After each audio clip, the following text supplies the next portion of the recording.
একজন মুসলমান, আমি গর্বিত। কি বলেন? আমি গর্বিত আমার ইসলামের মধ্যে সন্ত্রাসবাদী আছে বলেন? আছে? আমার ইসলামের মধ্যে দুর্নীতি আছে? দুর্নীতি নাই। আমার ইসলামের মধ্যে কি সুদ আছে বলেন? সুদ নাই, ঘুষ নাই, হারাম নাই। আমার ইসলামের মধ্যে আছে শান্তি আছে। আমার ইসলামের মধ্যে যে মেয়ের হকের কথা আছে, আমার ইসলামের মধ্যে ভাইয়ের হকের কথা আছে, আমার ইসলামের মধ্যে বাবার সম্মানের কথা আছে, মায়ের হকের কথা আছে আমার ইসলামের মধ্যে। আমার ইসলামের মধ্যে আছে বাবার, মার এবং সম্পত্তির সবকিছুর বন্টনের কথা আমার ইসলামের মধ্যে আছে। অন্য কোন ধর্মের মধ্যে আছে বলেন?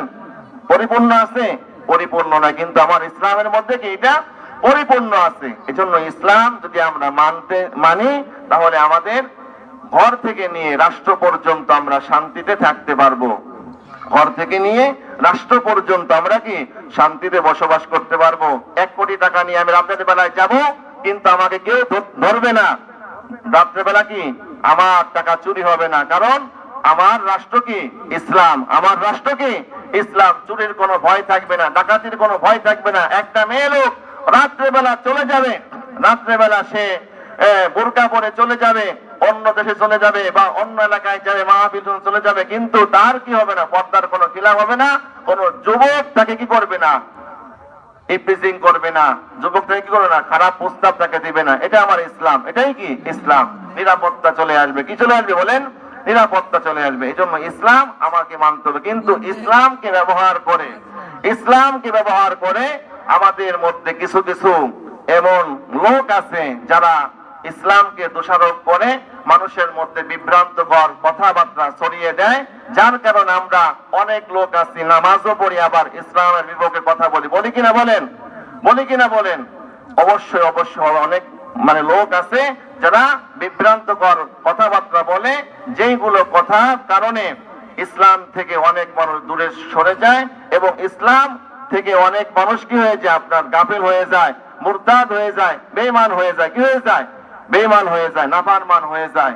এই দাড়ি টুপিওয়ালা ব্যক্তিরা, এই গত কয়েকদিন আগে একজন ইমাম এবং মুয়াজ্জিন, কয়েকজন ইমাম, তারা হলো খ্রিস্টান। কোথায়? আমাদের ভাঙ্গা, ফরিদপুর ভাঙ্গা। তারা ধরা পড়েছে যে দীর্ঘদিন যাবৎ তারা এই খ্রিস্টান, অর্থাৎ তারা খ্রিস্টান ছিল এবং তারা হুজুর হয়ে, আলেম হয়ে একটা মুসলিম ইমামতি করতেছে দীর্ঘদিন যাবৎ, এবং তারা তলে তলে নিচে কি করতেছে, আপনার ইহুদি অথবা খ্রিস্টান বানানোর চেষ্টা তারা করতেছে। এবং তারা বইয়ের উপরে, কোরআন শরীফের উপরে ছাপিয়ে লিখছে হোলি বাইবেল। মানুষ তো অনেক পড়তে পারে না, ইংরেজি পড়তে পারে না, বা উর্দু পড়তে পারে, আরবি পড়তে পারে না।